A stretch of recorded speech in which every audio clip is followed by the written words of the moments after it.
ఏదైనా సాధించాలన్న పట్టుదల ఉంటే వయసు అడ్డురాదు.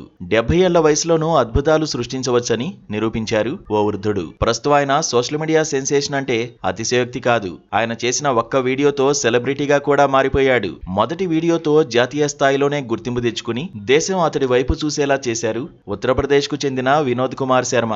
ఆయనకు సోషల్ మీడియాలో కంటెంట్ క్రియేటర్ అవ్వాలన్న కోరిక ఉండేది. సోషల్ మీడియాలో వ్లాగ్స్ వీడియోలు పోస్ట్ చేసి మంచి గుర్తింపు తెచ్చుకోవాలని అనుకునేవారు. అయితే జనాలకు భయపడి కంటెంట్ క్రియేషన్ ఆలోచనను వాయిదా వేస్తూ వచ్చారు. కొద్ది రోజుల క్రితం భయాలను పక్కన పెట్టి ఇన్స్టా అంకుల్ పేరిట ఓ ఛానల్ స్టార్ట్ చేశారు. 2 రోజుల క్రితం డే 1 to 1 డే పేరిట ఓ వీడియోను రిలీజ్ చేశారు. ఆ వీడియో ఊహించని స్థాయిలో ఆదరణను దక్కించుకుంది. కేవలం 72 గంటల్లోనే ఏకంగా 3 కోట్లకు పైగా వ్యూస్ తెచ్చుకుంది. అంతేకాదు 23 లక్షల మంది ఆ వీడియోను లైక్ చేశారు. 41,000 మంది కామెంట్ చేశారు. కేవలం 3 రోజుల్లోనే ఇన్స్టా అంకుల్ ఛానల్ పీక్స్ లోకి వెళ్లిపోయింది. 66,000 మంది ఛానల్ ను ఫాలో అవడం మొదలుపెట్టారు. మన మీద మనకు నమ్మకం ఉంటే ఏదైనా సాధించగలం, అందుకు వయసు అడ్డు కాదు అనేందుకు ఇన్స్టా అంకుల్ నిలువెత్తు నిదర్శనంగా మారిపోయారు.